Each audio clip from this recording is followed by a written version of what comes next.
ಬದನೆಕಾಯಿ ಎಷ್ಟು ಚೆನ್ನಾಗಿಬಿಟ್ಟಿದೆ. ತಿರುಗಿ ಎಷ್ಟೊಂದು ಬದನೆಕಾಯಿ ಬಿಡುತ್ತೆ. ಒಂದು ಸಣ್ಣ ಬಕೆಟಲ್ಲಿ ಹಾಕ್ಕೊಂಡ್ರೆ ಎಷ್ಟೊಂದು ಬದನೆಕಾಯಿ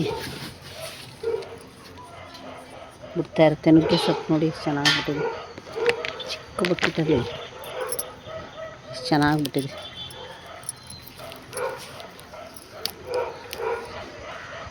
ಎಲ್ಲ ಹೂ ಗಿಡದ ತುಂಬ ಹೂ ಬಿಟ್ಟಿದೆ.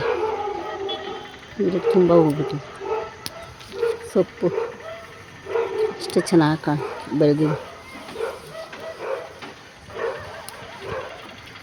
ನೀವು ಒಂದು ಸಣ್ಣ ಬಕೆಟಲ್ಲಿ ಮನೆ ಬಿಸಿಲಲ್ಲಿ ಮೇಲ್ಗಡೆ ಆಗಲಿ ನೋಡಿ, ಚಿಕ್ಕ ಬಕೆಟು ಅದರಲ್ಲಿ ಎಷ್ಟು ಚೆನ್ನಾಗಿಬಿಟ್ಟಿದೆ ಅಂತ ನೋಡ್ತಾ ಇದ್ರೆ ಒಂದು ಚೆಂದ.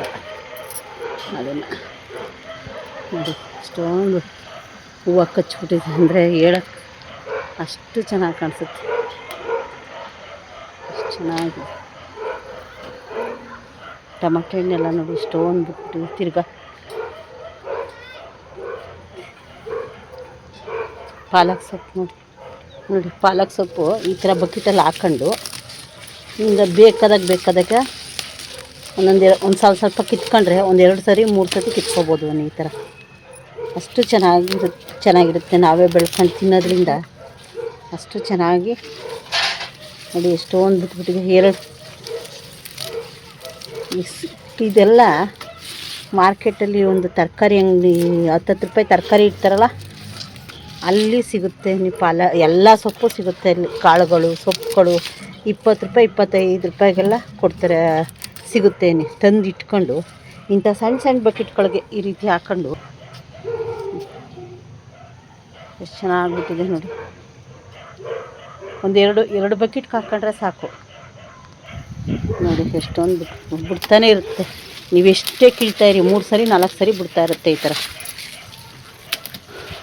ಇಲ್ಲದೆ ಈ ಥರ ಈ ಥರ ತಗೊಂಡು ಆನ್ಲೈನ್ ಸಿಗುತ್ತೆ. ಈ ಥರ ಬುಟ್ಟಿಗಳು ತಗೊಂಡು ಮನೆ ಮುಂದೆ ಹಾಕೋಬೋದು.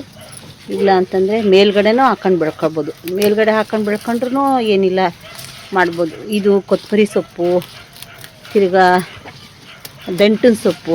ಒಂದು ಸರಿ ಎಲ್ಲ ದಂಟಿನ ಸೊಪ್ಪು ಬಿಡುತ್ತೆ, ಒಂದು ಸತಿ ಎಲ್ಲ ಪಾಲಕ್ಕು. ದಂಟು ಹಾಕಿದ್ದೀನಿ, ಇನ್ನೊಂದು 15 ದಿವಸ ಬೇಕು. ಅದು ಎಷ್ಟೊಂದು ಬಿಡುತ್ತೆ ಅಂತ.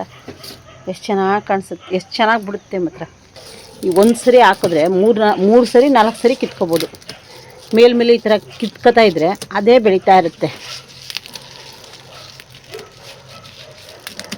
ಅಂಗಡಿಲಿ ಈ ಸೊಪ್ಪು ಪಾಲಕ್ ಸೊಪ್ಪು ಕೊಡೋದೇ ಇಲ್ಲ. ಇದು ಜಾಸ್ತಿ ಬೆಳೆಯೋದೇ ಇಲ್ಲ. ಅವರು ಮಾರ್ಕೆಟಲ್ಲಿ ಇದರಲ್ಲಿ ಮನೆ ಮುಂದೆ ಬರೋರು ಬೇರೆ ಸೊಪ್ಪೆಲ್ಲ ಕೊಡ್ತಾರೆ, ಈ ಸೊಪ್ಪು ಕೊಡೋದೇ ಇಲ್ಲ ಅವರು. ಎಷ್ಟೊಂದು ಬೆಳ್ಕೊಂಡಿದೆ. ತುಂಬ ಒಳ್ಳೆಯದು. ಒಳ್ಳೆ ಪಾಲಕ್ ಸೊಪ್ಪು ಚಪಾತಿಗೆ ಹಾಕ್ಬೋದು, ಪಲ್ಯ ಮಾಡ್ಬೋದು, ಸುಮಾರು ಮಾಡ್ಬೋದು ಇದರಲ್ಲಿ. ಅಷ್ಟು ಚೆನ್ನಾಗಿರುತ್ತೆ. ಮತ್ತು ಅದಕ್ಕೆ ಈ ಥರ ಚಿಕ್ಕ ಇದ್ದರೆ ಬಕೆಟಲ್ಲೂ ಬೆಳ್ಕೊಳ್ಬೋದು. ಇದರ ಟಬ್ ಬರುತ್ತಲ್ಲ, ಆ ಟಬ್ಬಲ್ಲೂ ಚಿಕ್ಕ ಟಬ್ಗಳು ಬರುತ್ತಲ್ಲ, ಅದರಲ್ಲೂ ಬೆಳ್ಕೊಬೋದು.